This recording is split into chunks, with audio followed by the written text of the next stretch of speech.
Alhamdulillah Sobat Syar'id, Cici Melon tadi kita lanjut. Kan pas bagian ibadah nih, orang tua kan nggak tahu. Kamu tuh ada berapa bersaudara di rumah? 2 aja. Berdua? Perempuan laki? Perempuan. Oh, sama-sama perempuan. Sama-sama perempuan. Adik, kakak? Kakak perempuan. Kakak perempuan. Nah, terus pas lagi kamu, kan yang namanya masuk ke dalam agama Islam, tentu yang wajib sholat itu kan nggak bisa kemudian ditinggalin. Gimana caranya kamu sholat kalau misalnya nggak mau ketahuan? Sekamar lagi sama kakak. Kamarnya samaan? Kamaran. Aduh, Kak tidur dong Kak, gitu. Saya mau sholat. Jadi nunggu dia, misalkan kalau zuhur ya nunggu dia kuliah gitu kan. Sebenarnya yang paling ribet tuh subuh. Karena jam waktu aku bangun dengan jam waktu kakak bangun tuh sama. Ya. Jadi jam-jamnya dia berangkat kuliah gitu. Nah, terus ketika subuh jadi gimana? Seringnya sih diem-diem. Misalkan aku udah masuk mobil gitu, aku baru diem-diem gitu kan. Udah agak nyetir agak jauh dikit gitu, karena aku berangkat lebih pagi gitu jadinya. Gitu. Oh, jadi pokoknya itu berhasilnya berapa lama itu diam-diam gitu Cici? Sebulan sih nggak tahan.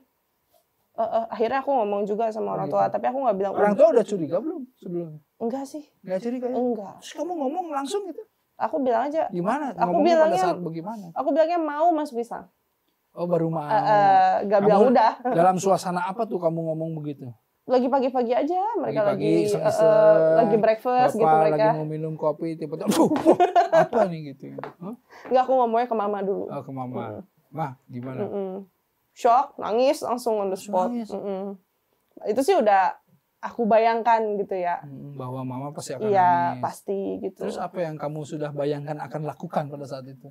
Sebenarnya belum kebayang apa-apa sih, karena pengen lihat dulu. Kamu dulu. gak ada rencana asal ngomong gitu? Harusnya kan rencana kalau dia nangis A, kalau dia begini B. Kalau enggak sih, aku cuma berpikir yang penting mereka tahu dulu niatan aku gitu kan. Lihat ke depannya gimana apa. Kamu bilang aku mau masuk Islam gitu. Terus mama nangis. Nangis. Terus kamu ngomong apa? Ya aku diam aja nunggu mama reda gitu kan, baru aku bilang ini udah putusan aku gitu, mohon ya disetujuin gitu. Terus mama? Kenapa sih mesti Islam juga gitu? Iya. Masih mending kamu masuk Hindu. Oh gitu. Oh karena image-nya yang tadi iya, itu. Terus image 98 itu yang susah hilang lah. Susah hilang ya image. Ya aku bilang ya aku percayanya ini, aku bilang gitu. Terus akhirnya mulailah asumsi aku dipelet, aku di apa namanya mungkin ada pengaruh apa atau temenan sama siapa, dicari tahu gitu-gitunya semua sampai ke kampus-kampus pun juga kayak dicari-cari latar belakangnya nih kenapa sih dia bisa sampai begini segala macam, semuanya diperiksa. Terus ayah gimana? Marah. Aku dipukulin sih. Dipukulin. Oh gitu. Tapi ya aku anggap itu mah reaksi wajar lah ya atas kekecewaan. Gitu. Tapi terus ayah ibu gimana sekarang? Qadarullah belum nerima. Oh ayah ibu belum. Terus kamu kalau kakak gimana? Sama. Nggak nerima kakak juga. Kalau kakak memang sebenarnya mungkin aslinya dia fine aja ya, cuman karena orang tua, seseorang tua. Terus jadi sampai sekarang kamu nggak bisa? Enggak, karena sulit sih Ustadz. Dari satu keluarga besar, entah dari pihak mama, pihak papa, ya memang aku orang pertama yang begini. Gitu. Jadi mungkin salah satu faktornya itu kenapa sangat sulit banget buat mereka untuk nerima. Belum pernah ada yang begini di keluarga. Iya. Gitu. Jadi kamu nih benar-benar pemberontak keluarga. Gitu. Tapi komunikasi dengan mama nggak pernah sama sekali. Setelah aku mualaf sih komunikasi beberapa kali. Cuman ya tanggapannya ya gitulah, sangat buruk lah. Gitu. Kamu disuruh keluar dari rumah atau di rumah? Enggak, aku kabur dulu. Oh, kamu kabur? Aku kabur sendiri. Karena aku lihat setelah aku ngomong itu kan mereka masih sangat berusaha untuk aku agar kembali lagi gitu kan. Terus kamu kabur ke? Aku kabur ke daerah Ciputat. UIN. Iya, UIN. Karena aku pikir kan di situ ya, banyak muslim ya. Dan memang apa? Kamu kabur gimana di situ tuh? Sebetulnya kamu kuliah di mana? Kuliah di UPH. Nah, terus itu udah lulus aku. Oh, udah lulus. Kamu ke UIN ngekos di situ. Iya, ngekos di situ aku. Itu juga dari arahannya Kohani pas itu. Aku hubungin Mualaf Center. Oh, kamu ke Mualaf Center ketemu sama Kohani. Iya, diarahinnya gitu karena aku udah cerita ke beliau, beliau juga mikir kayaknya ini susah gitu kan. Oke. Kita planningin begini aja, dia bilang gitu. Jadi kata Kohani udah planningnya gitu. Di planningin pokoknya ngekos dulu, terus baru ntar syahadat ulang gitu kan. Syahadat ulang di mana? Di Azikro, di tempat almarhum Ustadz Arifin. Oh, almarhum Ustadz Arifin Ilham. Diajak sama Kohani. Diajak sama Kohani ke sana. Iya. Tapi enaknya di Azikro itu ya, kalau subuh-subuh gitu ya. Dingin gitu sambil masih ngaji. Dikit-dikit ke arah puncak sih ya dia jadi di Azikro semeriwing. Semeriwing. Enak di situ. Nah, terus kamu jadi kabur dari rumah, terus kemudian ngekos di sana, belajar Islam di situ ya sama Mualaf Center, ikut kajian-kajian gitu. Kamu langsung ketika mualaf langsung pakai hijab? Iya, aku langsung bersyari. Oh gitu. Langsung memilih syari. Alhamdulillah ya. Nah, terus setelah itu kamu kembali ke si ini gimana nih suami kamu itu? Jadi kan emang setelah dari Azikro itu, Kohani bilang nggak bisa kalau aku balik ke rumah. Pasti ini pasti ada niatan lah pemurtatan gitu kan. Jadi aku diungsiin lagi sama Kohani ke Darut Tauhid. Darut Tauhid ke Bandung. Iya. Dan selama di Darut Tauhid itu ternyata aku di-up di media sama Ustadz Arifin saat itu. Di Facebook. Masih Facebook pas itu, belum terlalu IG kan. Viral. Dan itu banyak banget yang sampai nyamperin ke Darut Tauhid. Tapi alhamdulillah sih nggak ketemu sih, nggak nyampe ketemu gitu kan. Ada yang berniatan pengen ta'aruf, pengen apa gitu, banyak lah. Tapi sempat yang paling parah itu ada yang datang, aku taunya dia kenalan juga gitu ya. Terus ternyata dia bawa istrinya untuk jadikan aku istri kedua gitu. Istrinya yang minta, istrinya request, request saat itu. Itu pertanyaan kamu yang paling pertama tentang poligami. Iya, cuman ya karena aku udah paham ya sebenarnya. Dan saat itu juga aku bilang, aku belum bisa gitu kan. Jadi setelah itu makin banyak dan Kohani pun merasa keteror dengan pertanyaan-pertanyaan orang gitu kan. Mereka sampai hubungin Kohani, Ko Stephen juga kena pas itu. Jadi akhirnya dia bilang, ini dong Cici Melon dong gitu ya. Karena kamu viral banget gitu. Lagi dia bilang katanya, ya udahlah lagian kan aku mualaf perempuan dia bilang gitu kan. Mendingan nikah deh Mel, dia bilang gitu. Ada imamnya lah istilahnya gitu. Terus dia kasih lah orang-orang ini ada satu nih yang bilang sama gue dia kenal sama lu ngakunya gitu. Nah itu si dia ini ya, yang ternyata sebagai orang pembuka jalan ini. Dia orang mana? Bintaro, Tangsel. Orang Tangsel ya, gitu. Oh, jadi ini my hero tuh itu ya. Jangan kesenangan.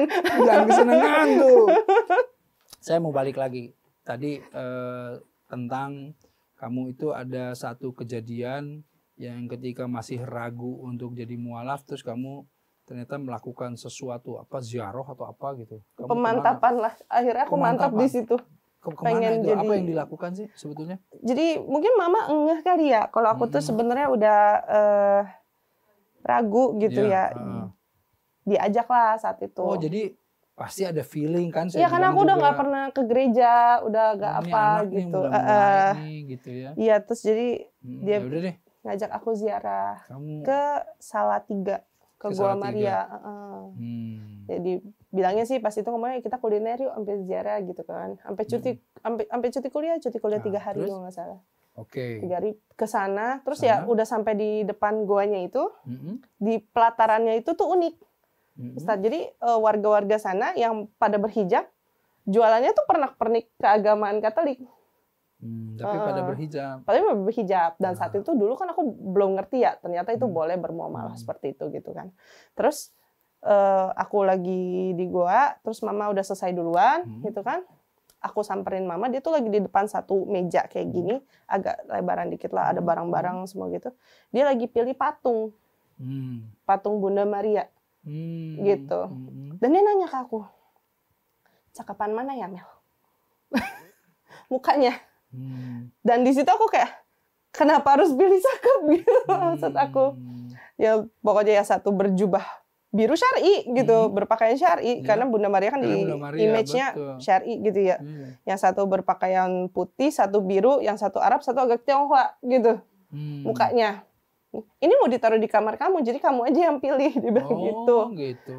Dan di situ aku kayak, aduh, ya patung setinggi gini lah, gitu, yang di meja ini. Terus aku kayak bingung ya kita kan ya, karena di situ pemahaman aku udah nggak enak gitu kan, udah pikirannya ini berhala, gitu, bukannya image orang aslinya yang kita sembah, sedangkan patung ini gitu kan. Jadi aku merasa bingung juga, jadi dipaksa lah akhirnya, ya udahlah pilih yang cakepan yang putih gitu kan.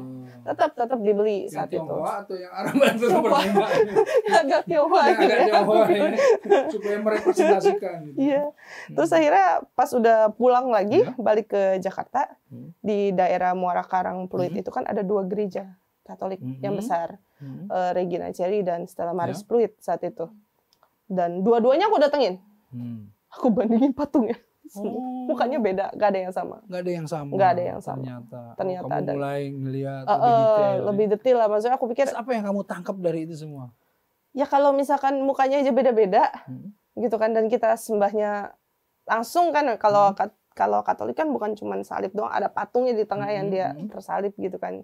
Yesus. Jadi aku mikir, yang mana jadinya? Ini siapa? Orang A ini yang ada di sini, yang B di sini, mukanya beda. Tapi kita sama-sama ke sana, arahnya nyembah. Cuma penggambaran berarti. Sedangkan ada di Alkitab ditulis kita tidak boleh menyembah selain Allah, ataupun yang menjelma ataupun mirip. Berarti itu kan mirip. Cuman mirip berarti kan enggak 100% seperti itu gitu. Nah, ini yang saya ingin tanya. Setelah mengalami semua kejadian yang tadi sudah diceritain tadi, proses mualaf dan lain-lain, sebetulnya dalam kehidupan kamu itu, kamu tuh menemukan apa sih sebetulnya? Setelah beragama Islam tuh kamu sebetulnya apa yang kamu dapatkan? Apa yang membedakan kamu hidup hari ini dengan hidup dulu gitu, apa? Lebih tenang. Oh ya? Ketenangan yang jauh. Kenapa bisa tenang? Mungkin memang kalau secara iman gitu ya, dulu aku juga beriman dalam arti kata pengen banget ikut Katolik gitu. Cuman rasa tidak enak dan rasa salahnya itu ada kalau dulu. Oh gitu ya. Kalau sekarang ya aku rasakan, oh ini memang mantep yang gitu. Benar. Mantep, gitu. Yakin, mantep, dan tidak kalaupun ada keraguan. Iya, dan kalaupun memang kita memang yang aku dulu rasain tuh satu tuh Ustadz, awal-awal banyak banget aturannya Islam. Banyak banget aturannya. Islam tuh banyak banget aturannya. Cuma saat kita jalanin aturan itu, tenangnya luar biasa. Kayak merasa ini loh yang jalannya emang aku harus ikutin tanpa ada rasa salah. Aku mau tanya gini, kalau kamu lagi jalan di hutan belantara yang kamu nggak tahu apa-apa ya, sebaiknya banyak informasi tuntunan agar jalannya selamat atau nggak banyak? Pasti harusnya banyak tuh, agar supaya jangan sampai kamu kepleset, ke sini jurang, ke sana ada ular, lewat sini singa, ke situ kelaparan gitu. Iya, benar. Nah, kenapa di dalam Islam itu bukan banyak aturan tapi banyak tuntunan? Agar supaya kamu selamat. Wah, itulah. Itu yang saya rasakan juga. Makanya kamu menjadi yakin bahwa di dalam hutan rimba raya dunia ini insya Allah kamu akan selamat gitu ya? Iya, karena yang saya rasakan dulu itu misalkan seperti, mohon maaf ya, Khamer gitu kan, itu belum ada kejelasan. Ini kok pada minum, tapi ada tulisannya juga nggak boleh. Ada di Alkitab tidak boleh. Nggak boleh, tapi itu masih minum. Masih gitu. Minum gitu, seperti ya daging babi gitu kan, terus seperti ke bait Allah juga katanya tulisannya di Alkitab ke bait Allah berpakaian sopan tertutup, tapi kok yang sama ini aku jalanin beda gitu kan. Sedangkan kalau di Islam kan memang jelas, memang harus tertutup ya tertutup ya, gitu kan. Kalau memang tidak boleh makan babi, tidak makan babi. Gitu. Kalau misalkan tidak minum ya tidak minum. Gitu. Dan itu semua ada alasannya, ujung-ujungnya kenapa Allah memberikan peraturan-peraturan dan tuntunan-tuntunan seperti itu, ya memang aku ngerasain ada tujuannya dan ada alasannya gitu. Yang kemudian itulah yang membuat kamu menjadi lebih tenang ya dalam Iya. menjalani ini. Nah, ini tuh udah sesi ketiga ya. Saya tuh sebetulnya inginnya sih sesinya ditambah ya. Cici, apa yang kamu ingin sampaikan sama semuanya? Ini kita itu, saya sendiri ya, paling senang sekali mendengar kisah para mualaf, mendengar visinya, mendengar semangatnya. Saya seringkali malu sama teman-teman mualaf saya. Salah satunya Kohani, ya. Saya tuh malu ngelihat Koh Dondi gitu ya, ngelihat beberapa ustadz-ustadz gitu yang kemudian mualaf terus kemudian gaspol banget gitu. Sementara saya udah lahir begini gitu ya, belajar juga udah dari dulu, tapi ya kayaknya gini-gini aja gitu. Nah, bagaimana, apa yang ingin disampaikan sama Cici Melon kepada semua teman-teman ini semuanya? Terutama buat teman-teman Gen Z kali ya, generasi yang setelah aku lah gadget lah gitu. Aku sebenarnya agak concern gitu, karena sekarang itu kan aku manajernya Kodonditan ya. Iya, Kodonditan itu sekarang aktif sekali dalam memberikan informasi-informasi tentang permasalahan perbandingan agama. Tentang masalah kebenaran tentang agama dan lain-lain. Dan karena aku adminnya beliau juga, jadi kita tuh sering banget terima komplainan pemurtad, ada yang murtad lah gitu Ustadz, permurtadan lah. Dan sedihnya itu pas aku baca gitu segitu banyak, seminggu paling ada 1, 2 gitu ya. Itu rata-rata ya anak-anak Gen Z sekarang. Gen Z, jadi generasi kita setelahnya yang gitu, tidak Ustaz. mendapatkan informasi yang utuh gitu ya. Apa yang kamu ingin sampaikan sama dia? Cobalah kalau misalkan memang ada ajakan atau niat-niat pemurtatan dari agama lain, lihatlah agama kita dulu juga. Mungkin memang kesannya agama kita kolot, tidak asik, gitu, tidak apa. Tapi ternyata nggak semuanya itu seburuk yang kalian paham. Karena mereka alasannya tuh rata-rata aturan, dan aturan. Lagi-lagi aturan. Gitu. Kalau memang misalkan Allah tidak bergerak di bagian entertainment atau apa, nggak mungkin juga. Karena aku masuk via game. Ya kan? Betul. Hidayah itu dapatnya di mana aja, adanya di mana aja. Jadi jangan sia-siakan apa yang kalian sudah dapat dari lahir. Gitu. Dan yang sudah kalian dikasih oleh Allah, terus kalian malah keluar dan ujung-ujungnya memilih jalan yang ya istilah kata aku aja keluar dari sana masuk ke sini gitu. Apain gitu. Betul. Itu semua kan memang udah jalan ya Ustadz ya gitu. Istiqomah itu perlu, dan jangan merasa semua itu boring lah apalah gitu. Karena sekarang banyak circle anak muda muslim yang bisa kalian deketi, yang bisa kalian cari, dan bahkan di beberapa kota kayak di Jogja aja udah ada masjid yang namanya Masjid Anak Muda, ada kafenya, ada apanya, di mana-mana ada sekarang. Jadi cobalah mencari circle yang sesuai dengan kalian untuk belajar agama kalian gitu. Jangan sampai keluar ya dari Islam. Sedih aku sebenarnya. Sedih banget. Nah, jadi ini untuk kita semuanya ya, juga milenial, juga Gen Z, gen-gen yang lainnya gitu. Jadi gini, dalam beragama itu kita itu tidak hanya satu pintu, tidak hanya satu baju yang sempit. Agama itu luas, pintunya banyak untuk masuk ke dalam kebaikan. Ya, jadi di dalam Islam itu banyak pintu-pintu kebaikan. Kamu nggak suka dengan cara yang satu, coba kamu lihat yang lain.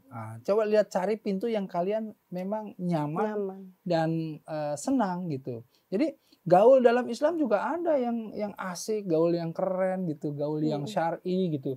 Nongkrong ada juga, nongkrong-nongkrong yang mengasihkan. Juga masalah kemudian entertainment gitu ya, di mana kita kemudian juga melakukan hobi-hobi seperti kawan-kawan yang lainnya gitu. Tetapi yang Allah ridho tuh yang seperti apa? Nah, tinggal bagaimana kita mencari itu semuanya. Dan alhamdulillah ya, kalau kita lihat Cici Melon ini di sini, dia sudah juga masuk ke dalam keyakinan yang mantap. Jadi kalau kita lihat bisa zalikal kitabul la raiba fihi hudal lil muttaqin. Jadi nggak ada lagi keraguan gitu. Nah, inilah yang kita butuhkan bagi mereka-mereka yang masih ragu, masih ada sedikit kebingungan dan lain, itu karena belum ada ilmunya. Belum mendapatkan kisah-kisah yang memotivasi, menginspirasi, yang bisa kemudian hubungi aja Cici Melon. Bisa dihubungi di mana? Ada WA, ada Instagram. Nah, Instagram. Ya, yang paling gampang ke Instagramnya. Apa Instagramnya? Melisa.oentoro. Nah, Melisa.oentoro ya. Nah, Melisa.oentoro ini nanti DM aja untuk kemudian ngobrol-ngobrol kayak tadi. Ci, aku nih sebetulnya ini begini dan lain-lain. Kadang-kadang yang namanya akhwat mau ngomong sama ikhwan itu agak-agak ragu gitu loh. Ya, mau ngomong sama saya apalagi udah mah tua katanya, pasti nggak paham nih urusan Gen Z gitu ya. Cici lebih paham, silahkan tuh. Aku terima sesi curhat. Terima sesi curhat. Kalau saya kan nggak terima sesi curhat, bahaya. Nanti ke Cici ini ada curhat dan lain-lain. Dan jangan ragu, jangan khawatir. Di belakangnya Cici ini juga ada kawan-kawan semuanya, ustadz-ustadz, ada Kohani, ada Kodondi dan lain-lain yang bisa membantu untuk menyelesaikan atau memberikan memberikan pandangan-pandangan yang baik ya untuk antum semuanya. Gitu. Amin ya Rabbal. Terima kasih ya Cici ya. Ya aku juga makasih banyak udah diundang ke sini Ustaz. Saya juga terima kasih banyak nih udah bisa ngobrol-ngobrol nih sama Melisa.oentoro.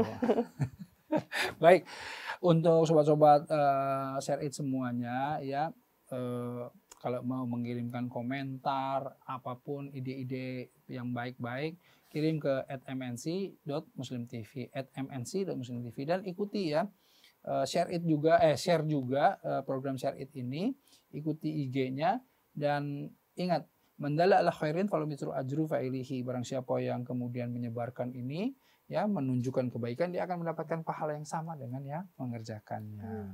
Baik, alhamdulillah saya Erik Yusuf, semua teman-teman di sini ya, yang kru studio ada 20.000 orang di sini. Juga mohon pamit, sampai ketemu di episode-episode yang lainnya ya. Yuk, assalamualaikum warahmatullahi wabarakatuh. Waalaikumsalam warahmatullahi wabarakatuh. Terima kasih banyak Ustaz.